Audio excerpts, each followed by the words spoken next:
this is an iHeart podcast. Guaranteed human. With no fees or minimums on checking accounts, it's no wonder the Capital One bank guy is so passionate about banking with Capital One. If he were here, he wouldn't just tell you about no fees or minimums. He'd also talk about how most Capital One cafes are open 7 days a week to assist with your banking needs. Yep, even on weekends. It's pretty much all he talks about, in a good way. What's in your wallet? Terms apply. See CapitalOne.com/bank. Capital One, N.A., member FDIC. The springtime thaw is finally here. Flowers are blooming. Days are longer. We're saying yes to more plans and finally getting outside, running, walking, just moving again. It's the perfect time to upgrade your everyday go-tos with Bombas. Take Bombas sports socks. They're super comfortable and designed with sport-specific tech for running, cycling, yoga, hiking, you name it. I use them to run in, and I can tell you they work beautifully. So head over to bombas.com and use code SYSK for 20% off your first purchase. That's BOMBAS.com, code SYSK at checkout. Welcome to Stuff You Should Know from HowStuffWorks.com.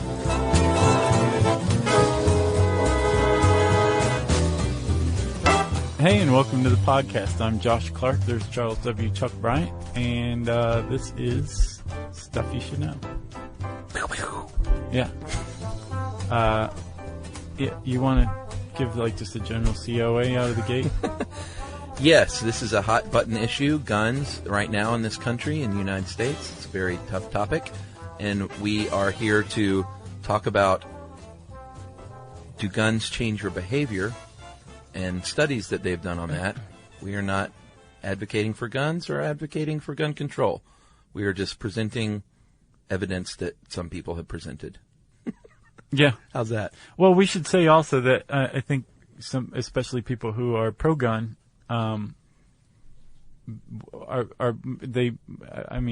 your sensitivity might be a little high right now. Yeah, but I'm saying this particular podcast may strike you as biased, even though it's not, simply because the studies have found things like, there are increased homicide rates and suicide rates associated with guns and things like that. Sure. So we're just reporting some compiled body of work. Yeah. And we're presenting it in an unbiased manner. Good job. Thanks, man. So, we just kind of let the cat out of the bag. Yes. If you are into guns, if you are pro-gun, you will probably point out that you own guns for sport, you own guns for home protection. Yeah. And you may point to a statistic that ownership of guns in the United States is higher than it ever has been at any point. And not necessarily coincidentally, the homicide rate has dropped since 1991. That's right. So there's a inverse correlation, you could say, between gun ownership in the United States and just by number of guns, yeah, and the homicide rate. Yeah, which gun advocates will say, give people more guns and there will be actually less violence because if everyone is armed, then there will be fewer people invading your home because, hey, I know you got a gun in there, that kind of thing. Right. Now the other side. People who are in favor of gun control would point out that, yes, the homicide rate has dropped, but there's actually fewer people who own guns than ever before. Fewer households. Yes. With guns, but more. The people that have guns have more guns. Right. And as that makes sense. Yeah, as Mark Twain famously said, there are three types of lies. Lies, damn lies, and statistics. Sure. And this is a pretty good example of that. This is one statistic that can be looked at two different ways. Yeah. There's more guns in the United States than ever before, and the homicide rate has dropped. There's also fewer people in the United States who own guns than ever before, and the homicide rate has dropped. Right. It's just fewer people owning more guns. Right. And boy, you are dead on with the statistic thing in this topic because depending on how you want to research, you're going to find statistics to support your way of thinking, probably. Yeah. So what we encourage people to do, you probably have your mind made up anyway on this issue. I doubt if a statistic is going to change anyone's mind, but go out and just look at all the non-biased research is what I say. Yeah. Don't go to the NRA and get your stats. and don't go to whatever the NRA equivalent, anti-gun equivalent is, and get your stats. Try and get them from like unbiased sources. Yeah, and one of the former unbiased sources that used to put out a lot of gun violence studies, unbiased, you would imagine, is the CDC. Yeah. And the CDC used to put out a lot of stuff. And then there was a dearth of it beginning in 1996, which I didn't know about this until today. Did you? No, I didn't. In 1996, the NRA successfully lobbied Congress to stop funding the CDC's work on gun violence. Yes. And this is where it gets a little nitpicky with the wording. They didn't specifically say you can't research gun violence. Mm-hmm. What they did was they reduced the amount of funding by the exact dollar amount that they spent the previous year on research, and attached this quote to it in the appropriations bill. None of the funds made available for injury prevention and control at the CDC may be used to advocate or promote gun control. So, pro-gun folks would say, we never said they couldn't do any research. What we said was, you can't do research that has findings that support gun control. So if the findings support gun control, you can't do that, basically. Right, and anything like any finding that showed that there's an increased risk of violence linked to guns, you could interpret under that sentence as advocating gun control. Yeah, and in 2003, the language was updated to include in whole or in part, which expanded things, and then in 2012, it expanded the restriction to all Health and Human Service agencies. Although in January of this year, President Obama has now called for funding specifically for, he had I think a 23-point memo of what he wanted to get through in terms of research. Yeah, those were the executive orders that he could carry out that had to do with gun control, basically. Yeah, $10 million for additional research. Which is a lot more than they used to get. Yeah. It peaked in 1995 at $2.6 million. So throwing $10 million at this today, even adjusted for inflation, that's going to produce a lot more studies on gun violence for the CDC. And people, before you get worked up, this is research. They are saying we should do research on this. They're basically framing it as a public health epidemic because people are dying. Yeah. And hey, we study how violent or how automobiles kill people. Yeah. We study how alcohol and drugs kill people. We study how everything kills people. Yeah. Except guns. Right. So we should start researching this just to get some current statistics on it. And if you want to get riled up about anything, get riled up about the idea that Congress banned scientific study. Yeah, period. Yeah, and you can basically, from the research I found, you can lay this at the feet of Bob Barr and Newt Gingrich, basically, the two representatives from Georgia. Newt Gingrich had almost as much power as Clinton in 1996. Yeah. And, that was pretty much who was responsible for this. Well, Jay Dickey, the representative who sponsored the amendment back then, has now recanted and said, you know what, he's no longer in office, but he wrote an editorial stating that, quote, scientific research should be conducted into preventing firearm injuries and that ways to prevent firearm deaths can be found without encroaching on the rights of legitimate gun owners. So basically, he's come out and said, we should research this stuff. Not saying ban guns or go to people's houses and grab their guns, but at the very least, we should do the research so we know what we're talking about. And so the American public can make their own informed decisions one way or the other, right? That's right. Okay, so that's why there's been a dearth of reliable statistics since 1996. But CDC's not the only people carrying out this kind of research. Other people have who are independent of Congress for funding. Yeah, not a ton, though, because there's not a lot of funding, period. So it's pretty sad. Like, I read this one article on that a lot of the people that did this, it's not like you can just pick any old researcher and say, research gun violence. Mm-hmm. Like, you have to have it, like, it has to be your specialty. Oh, sure. And a lot of people just don't do this anymore because of that ban. So, yeah, sadly, it's hard to find people qualified enough to even do it now. Yeah, I mean, no matter what it is, people go to where the money is, right? Absolutely.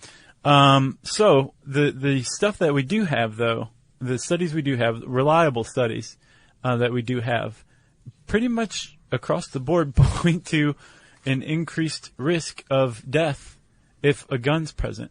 But before we talk about that. Yeah, I think now's probably a good time for a message break.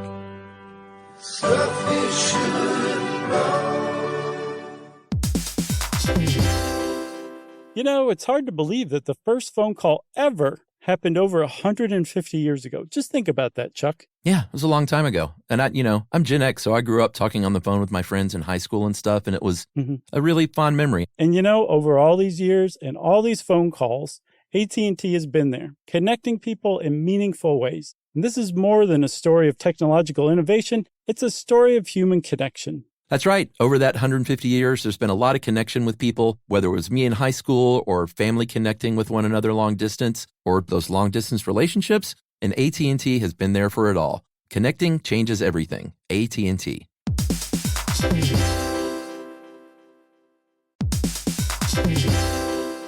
Hey, everybody. I want to talk to you a little bit about Tide Evo because it represents over 10 years of innovation and product development. Tide Evo is a first-of-its-kind technology where tens of thousands of minuscule fibers are spun together to form a 6 times powerful layer packed with scrubbers, brighteners, pre-treaters, and fresheners. And that's going to deliver a breakthrough clean that's so powerful, it feels like magic. Yeah, it is kind of like magic. Tide Evo is revolutionary. A 100% concentrated, waterless laundry tile that's made of compressed microfiber soap layers rather than liquid or powder. And it's not like pods or sheets because it uses 6 layers of detergent fibers to deliver superior cold water cleaning without plastic packaging of any kind. And it provides a mess-free, lightweight solution that dissolves lickety-split. So whenever you run into a laundry challenge, turn to Tide Evo. It's revolutionary. It's magic. Try new Tide Evo. Real laundry magic. Okay, let's talk about the weapon effect. Yeah, this is a very touchy subject as well. In 1967, these two dudes, Leonard Berkowitz and Anthony Lepage, did a little study where they brought people into a room, had the participants antagonized, basically, by someone else, just to get them riled up. Mm-hmm. And then they left the room and were told that they could give them electric shocks. Some people had a gun in the room on the table, and they said, don't worry about that. That's just here from a previous study.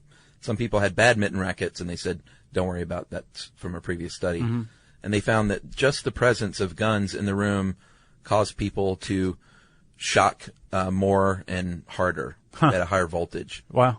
So they dubbed that the weapons effect, saying just the mere presence of a gun in the room, even when told to ignore it, increased aggro behavior, basically. Right. And that's been backed up by other studies. There's one in 2006 that showed that interacting with a gun actually increases the testosterone levels of men. Yeah, by 100%. Wow, that is a lot. That's a huge increase, right? Yep. So this study basically they said, here, play with this gun, and then now we're gonna first they took a swab and tested the testosterone levels. Then they said, here, play with this gun, and afterward we're gonna take another swab. But in the meantime, we're also gonna let you put hot sauce in the water of somebody who's going to have to drink it. Yeah. And the men who handled the gun and messed around with the gun for a while put far more hot sauce into the water than the men who didn't handle a gun. Yeah, 3 times as much hot sauce. Yeah. And the same two previous guys, Berkowitz and Lepage, did another one that I found really interesting. They put a pickup truck in traffic with, different pickup trucks, some with guns in the rack and some without a gun rack at all, and made them sit at a traffic light that had turned green for 12 seconds to see how people behind them responded. And surprisingly, people were more likely to honk their horns if there was a gun in the truck ahead of them, which they said that meant, see, the presence of a gun just makes people more aggressive. Whereas I was kind of like, that's sort of weird that they would be more aggressive towards someone with a gun when you didn't have one. Yeah. Well, it's almost like possibly that the people interpret that as a threat. Just the presence of a gun. Maybe. Someone else is flaunting to the rest of the world is just kind of some sort of veiled threat just by its very presence. We detect guns actually faster than we detect snakes, spiders. These are things called fear-relevant stimuli. And guns, syringes, they fall into this category as well. Yeah. And humans are hardwired evolutionarily to be able to pick out a snake out of a landscape faster than, say, we can pick out like a woodchuck or a chipmunk or something like that, because we know from eons of evolution that these things are very dangerous to us. Studies have found that we can pick guns out faster than we can pick snakes out. So some quick evolution. Yeah, that's very quick evolution. It's called the threat superiority effect, where we can identify threatening objects faster than non-threatening objects. And apparently guns and syringes too, I think, are topping the list these days. Huh. They also found that drivers who have a gun in the car were significantly more likely to do things like make obscene gestures at other people, 23% compared to 16%. Follow too close aggressively, 14% to 8%, or both, 6.3% to 2.8%. So, and then they even found that even when guns weren't around, just the mere suggestion of aggressive words, as opposed to non-aggressive words like gun, people were more aggressive in these studies. So, you know, a lot of people have supported the weapons effect study and said, no, it's perfectly valid. And a lot of people have said, no, you know what? The weapons effect is BS and that study is invalid. So, which one is Who's right? larger? Yeah, right, exactly. Which? I don't know. I mean, I think as with all things, it depends on who you're talking to, you know? Yeah. I don't know if it's been broken down like that. Okay, so there seems to be some sort of evidence, at least, that there's the potential for increased aggression with the presence of a gun, right? There's also studies that show, and this is the one, apparently, I don't know why people aren't talking about this more, especially with the gun debate that's going on now. Yeah. But if you want to talk about a correlation, talk about suicide and the presence of guns. Yeah, I think that's one that's pretty much not been refuted. No. There were a lot of gun deaths in the U.S. in 2011. 11,000 of them were homicides, and 19,766 were suicides, all with firearms. Yeah. So twice as many people took their own lives with a gun than took someone else's life. Yeah, and not only that, you in 1992, and again, I hate not having more recent research, but it's not our fault that we can't point to a study from 3 years ago. Yeah. You know? But a 1992 study by the CDC said that if you have a gun in the home, you're 5 times more likely to commit suicide overall. And in 2003, there actually was another study that said access to a gun made someone more than 3 times more likely to commit suicide than without.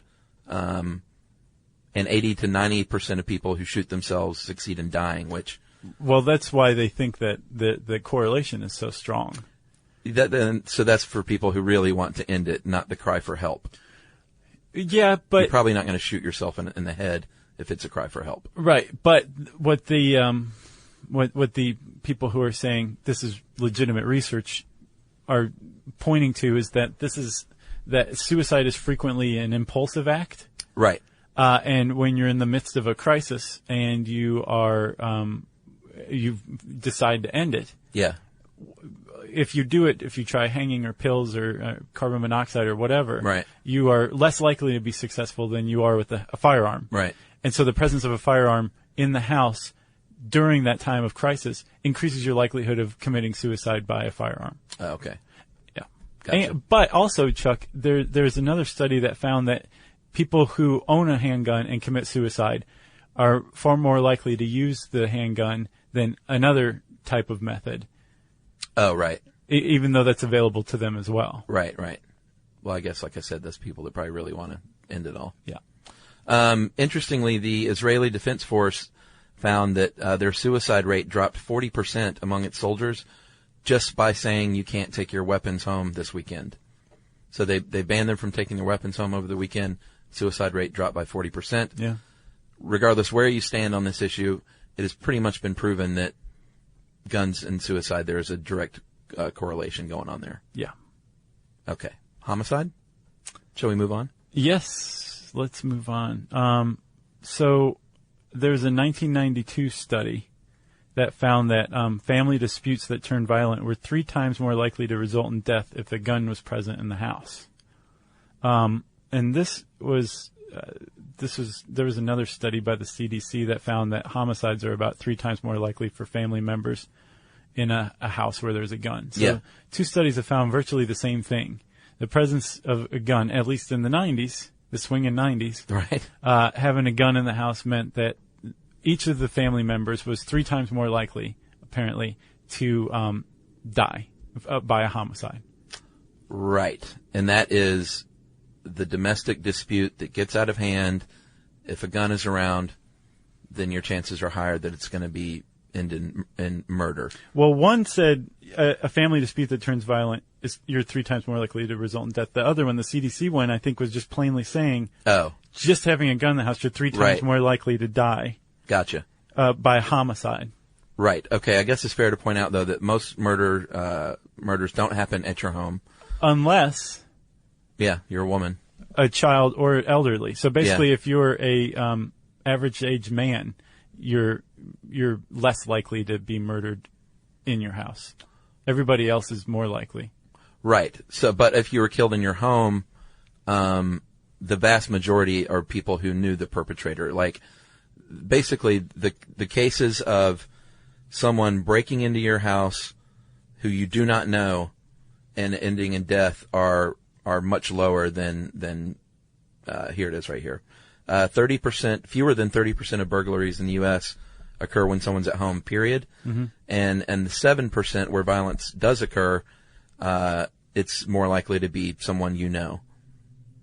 So 5% of all the crimes perpetrated by strangers only 5% occur in the house. Gotcha. So you're basically what they're saying is the home is a pretty safe place, by and large. Right. And so just having a gun that you keep at home, the studies then suggest actually increases your likelihood of you or someone you love who lives in that house killing one another, rather than somebody coming into your house and you protecting yourself using that gun. Yeah, and they even they went to the streets in 2009 in Philadelphia and looked at 677 shootings over a couple of years, and they found that people that carry guns were 4.5 times more likely to be shot and 4.2 times more likely to be killed. And I guess the thinking there is if you have a gun, you may just feel more aggressive or more likely to act rashly or put yourself in a bad part of town because, hey, I've got this protection, or to be aggressive because you know you've got that protection, that kind of thing. Yeah. And there's this really, really great article from 2010 that was in Harper's Magazine. It was in the August 2010 issue. It's called "Happiness is a Worn Gun," and it's this guy's basically his life carrying a gun and just what it's like. It's just a really great look at what it's like to have a gun on you at all times and what that means. Yeah. He says you're in condition white, which is basically you're constantly on high alert, because if you're carrying a gun, you have a sense of responsibility, not just for yourself, but you also need to protect everybody else if somebody starts shooting or if there's a robbery or something like that. That's why you have a gun on you.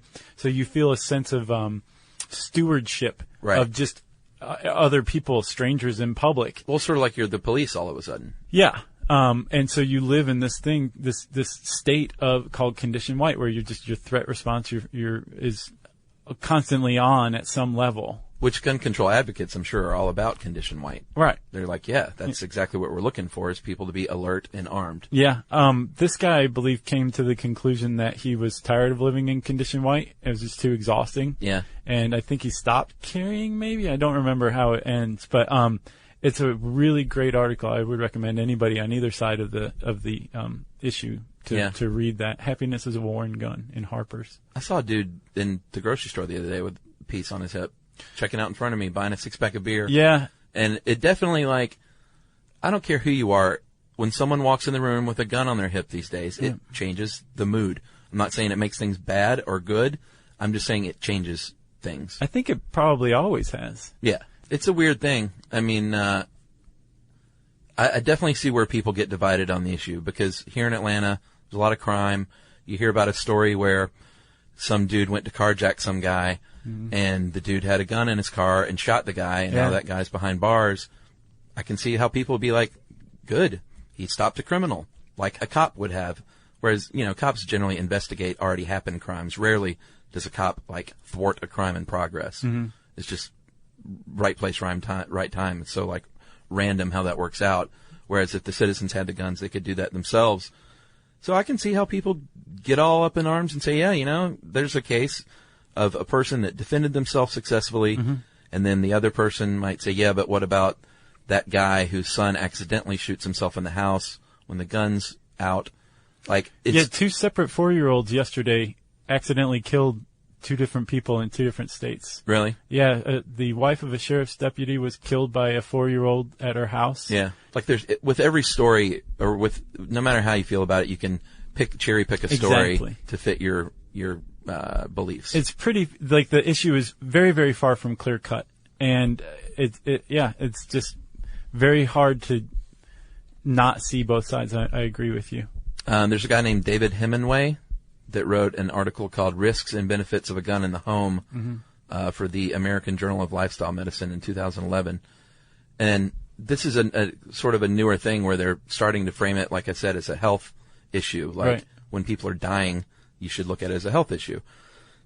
So he investigates it as such and came out on the side of the American Academy of Pediatrics, who officially have said, do not have a gun in the home if you're a parent. The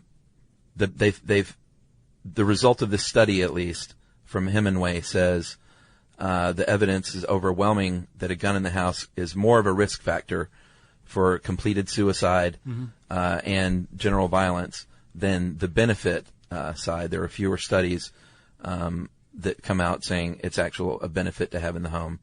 And Kennesaw, Georgia is a big people point to Kennesaw a lot because it very famously had a law passed that mandated that you have a gun in your home. Yeah. And people have always said, well, look, in Kennesaw, crime has gone down. Hemingway says that is not true, and if you look at the evidence, it is not shown to decrease burglary reports at all. And also famously in Morton Grove, Illinois, there was a ban on handguns, and Hemingway says a careful analysis points out that in Morton Grove, the banning of handguns was actually followed by a large, significant decrease in burglary reports. So, no one had guns, and there were fewer burglaries, which flies in the face of what Kennesaw was trying to do, saying guns in the household will prevent burglaries. So. Well, yeah, there's, and I don't know the stats off the top of my head, but there's a pretty good stat.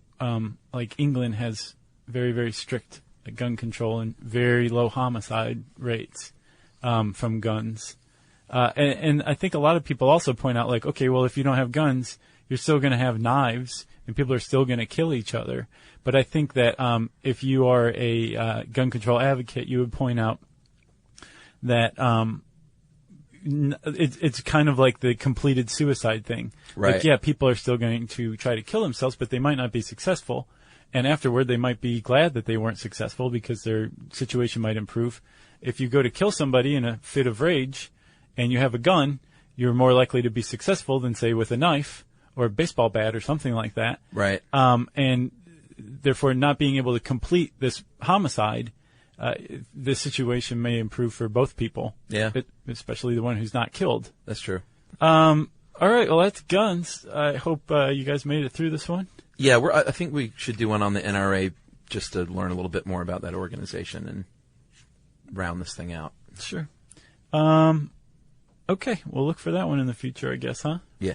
If you want to learn more about guns, type that word into the search bar at howstuffworks.com, and it'll bring up a bunch of stuff, including how guns work. If I already said that whole spiel about the search bar, didn't I? Yeah. It means then, friends, it's now time for message break.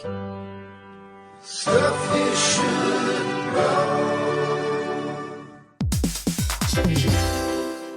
know. It's hard to believe that the first phone call ever happened over 150 years ago. Just think about that, Chuck. Yeah, it was a long time ago. And I'm Gen X, so I grew up talking on the phone with my friends in high school and stuff, and it was a really fond memory. And over all these years and all these phone calls, AT&T has been there, connecting people in meaningful ways. And this is more than a story of technological innovation. It's a story of human connection. That's right. Over that 150 years, there's been a lot of connection with people, whether it was me in high school or family connecting with one another long distance or those long distance relationships. And AT&T has been there for it all. Connecting changes everything. AT&T.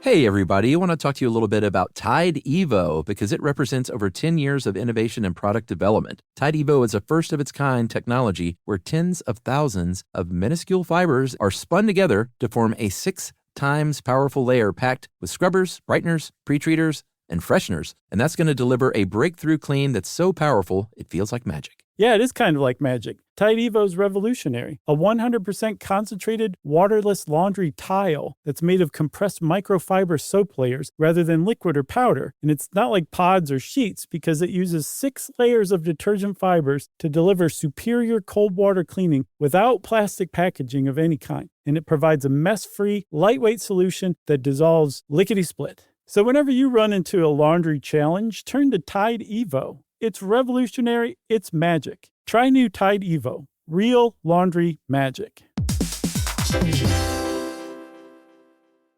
And Chuck, take us out with some listener mail, huh? Yeah. This is another Peace Corps email. And we get a lot of these because we find that, we did one on the Peace Corps. But before that even, we got a lot from Peace Corps folks because I think they're world travelers who are curious and like to listen to things on the chicken bus. You know what I'm saying? Mm-hmm. I wanted to send you guys an email since I finally finished the long list of Stuff You Should Know podcasts that I downloaded to pass the time while riding on chicken buses throughout Ecuador. As a current Peace Corps volunteer in a gold-producing region of the world and a former outfitter in Yellowstone National Park, I really enjoyed the podcast on Peace Corps, coffee, gold, bison, geysers, and thoroughbreds. For what I know about these topics, you guys are pretty much spot on. And I'm also a bit of a plant nerd, so I really enjoyed the Randy Moss joke from the Moss episode. That was a good one. Well played. What I was really emailing about was to see if you guys could give a shout-out to my long-time friend, Catherine. Lifelong, even. She and I grew up in South Dakota together and have been friends since kindergarten. Even though we went to colleges across the country from each other, we have managed to remain close friends for the last 20 years. Unfortunately, due to being in the Peace Corps, I was unable to make it back for her wedding and missed the opportunity to be her maid of honor. Although she doesn't have any hard feelings, I still haven't made that one up to her, and she would love it if you guys gave her a shout. She turned me on to the podcast, and in fact, in saying she enjoys listening to it on her own way to work, I have been hooked on it ever since. So thank you guys, Chuck and Josh and Jerry, for providing Catherine and I with another link in our friendship. That's awesome. Not to mention the fact that you provide me with weekly trivia facts that I plan on using on the 20-something bar scene when I move back to the States. Nice. So that is from Whitney, and hello, Catherine. And that's nice that you gave Whitney a break for not being your maid of honor. Yeah. She's in the Peace Corps after all. Yeah. It's much bigger than your little wedding. Jeez. The Peace Corps is bigger than anybody's wedding. I'm sure Catherine would disagree with you. But that was very nice. Who is the person who wrote in? Whitney. Whitney, that's right. Thanks, Whitney, for writing in. If you have a story that you want to share about how Chuck and I have brought you closer to somebody, we love those. Let us know all about it. You can tweet to us at SYSK Podcast. You can join us on Facebook.com/Stuff You Should Know. You can send us an email to stuffpodcast@discovery.com.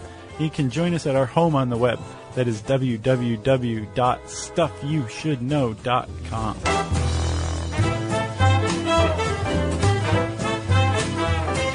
For more on this and thousands of other topics, visit howstuffworks.com.